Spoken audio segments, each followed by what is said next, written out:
Hello everyone, this is Dr. Sukesh Sankareni, consultant in shoulder and knee surgery, Yashoda Hospital, Secunderabad. Today we will be discussing about common shoulder and knee problems during COVID-19 pandemic. There are some problems that are not considered as an emergency, especially patients with arthritis, especially the degenerative arthritis of the knee and shoulder in elderly patients. These problems have been present for a long time. They are already on the medications. These problems do not come under emergencies. Next, a simple sprain of the shoulder and knee due to a small twisting injury are not considered as emergencies. Some patients also have this condition called frozen shoulder, wherein they have pain in the shoulder because of inflammation in the shoulder. This is not an emergency. Some patients also have a degenerative rotator cuff tear, that is because again of age. So this is again not an emergency. All these problems are not considered emergency. They can be managed conservatively at home with medication, with rest, with icing, with some hot fomentation and doing some basic stretching exercises. These patients can do gentle exercises so that the muscle tone is maintained, the joint mobility is maintained, maintain the thigh tone and the strength of the thigh, especially in knee patients. For shoulder, you can do gentle stretching exercises along with some ice pack application and hot fomentation. What are the things that you're not supposed to do? You're not supposed to overexert yourself. Don't do activities that cause pain. And don't do high impact activities such as sudden running or walking for long distances in your garden. Don't do overexertion in your gardening work. Last but not least, don't overuse narcotic drugs when dealing with this pain. Now, when you do all these things and when the pain is still persistent, it's not relieved with your drugs, then that's the time you can contact your doctors either in person or preferably online through a telemedicine app. One of the first conditions that requires hospitalization surgery is fractures. Any fractures around these joints, especially from the shoulder and knee, that are displaced. That means the fracture fragments are displaced. Those cases definitely require a surgery. Those patients eventually will require hospitalization. Now, in some of these patients, these fractures may not be displaced, so the fracture fragments are in position. So these patients can be managed conservatively without surgery. The second condition that requires hospitalization in these patients is a ligament injury. As you all know, the knee is surrounded by soft tissue structures that are called as ligaments. These ligaments are responsible for stability of the knee joint. In some patients, due to an accident or a sudden twisting injury in the knee, some of these ligaments may be torn. Now, if there is only one ligament that is torn, we can still manage it conservatively. If there are more than one ligaments, for example, if this is called as PCL and this is called MCL, both these ligaments are torn, then those patients will definitely require operative intervention and hospitalization because the results of conservative management in these patients is poor. The other condition that may require hospitalization is a unreduced shoulder dislocation. So sometimes your shoulder joint wall comes out of the joint and it gets impacted in this position. Now, even when you try to reduce it, when you try to pull it and reduce it, it doesn't come back. So these patients require admission in the hospital and reduction of the shoulder joint under anesthesia. Certain set of the patients also have a condition called as a rotator cuff tear, where there is a tear in the muscle around the shoulder joint. So this condition again requires hospitalization because these patients, if you delay the treatment, this muscle retracts backwards and at a later date we cannot repair the muscle and even if you try to repair, the outcomes are not good.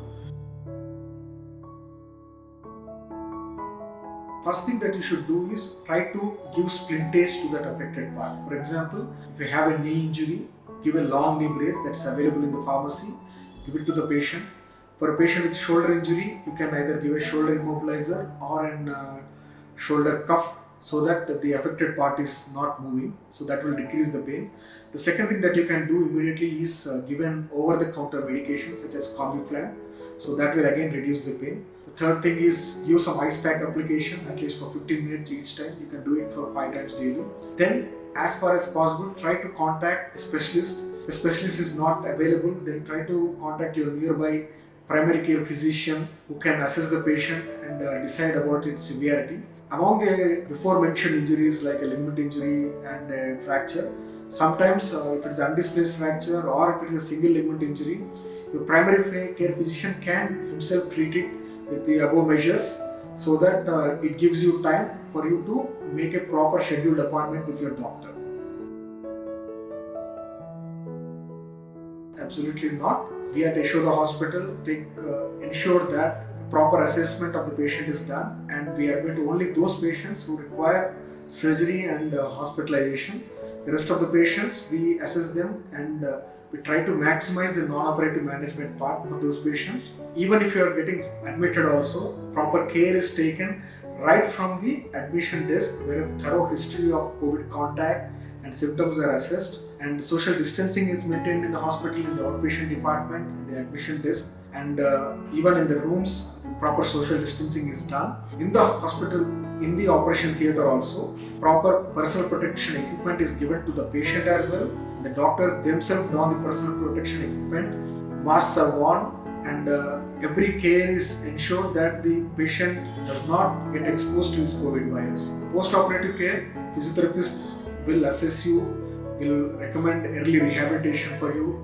Pain management is done adequately, and we ensure that you are discharged from the hospital safely and as early as possible. The common queries, some of the post-op patients, when do they have to visit the hospital? One thing is when the pain is bearable, or with all the medications the pain is not getting resolved, or you have a wound that's open and it's not healing, and you have some discharge from the wound, or the swelling around the wound is increased. So these conditions may indicate something that's not expected, and that warrant a visit to the doctor. You can either visit the doctor in person, or you can use one of the tele-app options. So you can make a video call through the tele-app or over WhatsApp. You can have a discussion with your doctor, and sometimes many of these things can be managed conservatively without having to visit the doctor. But if your doctor feels that you have to visit, then you have to definitely come to the hospital. Hello everyone, I am Dr. Brijesh Kidiur. I am an orthopedic surgeon working at Yashoda Hospital, Secunderabad. I would want to discuss a few things in terms of orthopedics with you, and the common injuries and how to manage them at home or at your workplace. Immediately after an injury, the first thing that sets in is panic. The person who's injured is in panic, and the people around him are in panic. So the first thing is comfort the person who's injured. Do not try to move them, lift them and pull them around. Make sure that they're comfortable in that position. In that position, ask them to lift the injured part without any support, and if that is painful, do not try to manipulate or do not do any procedure which will cause more injury. Next thing is clear the area and allow some breathing space for the person who's injured. So this will comfort them more, and this will allow better oxygenation, or they'll be able to breathe more freely. Once you've decided or you've located the area of injury, what you have to do is you try to support that area. So before supporting, you have to hold the area above and below the injured area with your hands, and then you have to pad it, in the sense you have to put something soft like a cloth, cotton or something like that. After this, you give some locally available materials like stakes or wooden scale or some cardboard or newspaper. Over this, you can wrap around maybe a crepe bandage, or even if you don't have anything available, you can use an old sari and cut it into strips and use it. After this is done, you tie the area above and below the injured area. Do not put any tie over the injured area. Once this is done, once the person is comfortable, you can take some ice packs, wrap it around with a handkerchief and keep dabbing the injured area. What this will do is this will reduce the swelling, this will reduce the pain at the injured area. Once this is done, keep the injured area elevated. Do not let the injured area settle down, because that will cause more swelling, more discomfort. Once this is done, once the person is comfortable, then what you should not do is, do not do any massage, do not do any hot water fomentation, do not try to manipulate or twist or turn the injured area, and do not tie the bandages so tight that the circulation below the tie is blocked. The common injuries in children can be fractures, most commonly because children are having abundant energy and they want to jump around, they want to move around at a fast pace. The reflexes are still not fully developed, so they end up injuring usually around the wrist or the elbows and sometimes around the ankles. The first things what you need to know is you have to see if there is a fracture. So how do you know if there is a fracture? First thing is there will be pain, there will be swelling, there will be a deformity, and there will be inability to move the affected part.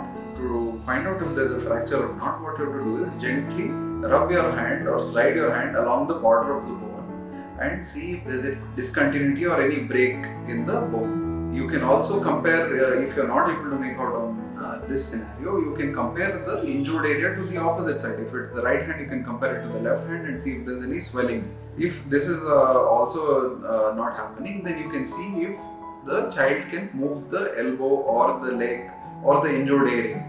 So if these three areas, if the child is not able to do all this, that means there may be a chance of the child having sustained a fracture. So in this scenario, what you should do is, again, do not massage or do not use any hot water in that area. Do not feed the child, because if any procedure is to be done, it will be done under general anesthesia, and for the general anesthesia to be given, you have to keep the child on an empty stomach. By feeding the child, you will only prolong the duration of the treatment. So injuries in adults, that is most commonly, the injuries in adults can be acute or chronic. So adults, what they do is, they will try to over-exercise or strain themselves too much on a particular day without adequate warm-up, without adequate conditioning. Most commonly in the adult age group, we see more of ligament injuries. So these are called sprains, and they can also have a muscle-related injury, which is called a muscular strain. To avoid this, we have to make sure that the adults or the people are working out to increase their core strength, increase their conditioning, and make sure that a good warm-up regimen is done before getting into all these activities. Yeah, any ligament injury has to be treated like a fracture. The same methods where you splint, keep the leg elevated, give some ice packs, and you can contact our helpline. You can use our teleconsultation portal if the pain is not too much. Otherwise, you can use our emergency number to get in touch with the doctors, and they will guide you accordingly. The injuries in elderly people are mainly because of osteoporosis. Osteoporosis is nothing but the bones becoming weak or fragile. They become more brittle. The osteoporosis is a condition in which the calcium in the bones becomes less, so the bones become more brittle and they crack easily even on small trauma. So it can be just like lifting a heavy weight, or just a slip and sitting down in one position, just slipping and sitting on a chair. So all these injuries can cause severe and debilitating injuries to the elderly people. One thing is their bones are weak. Nextly, their flexors are weak. Their muscles are also on the weaker side.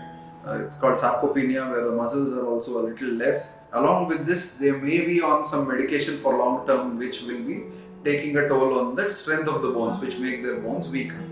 So these are the reasons in which the fractures are common in adults. So in adults, usually most of the fractures are seen around the wrist, hips, and in the spine. So injuries of the hips and spine are emergencies.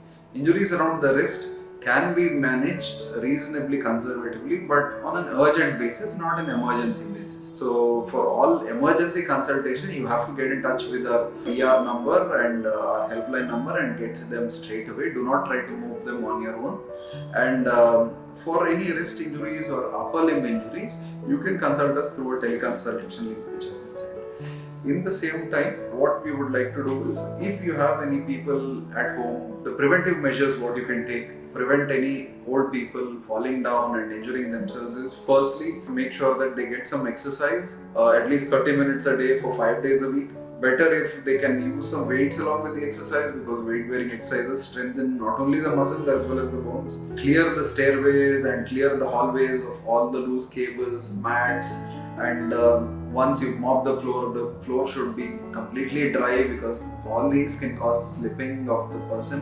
The next thing is, make sure that all the areas on the way to their restroom are well lit, so that they don't have a chance of falling. Even in the restroom, you install some handlebars for them to grip in case they feel a loss of reflex or they feel giddy at that time. Make sure that any trivial injury is taken care of. Get an X-ray or a bone densitometry done to make sure that their bone health is okay.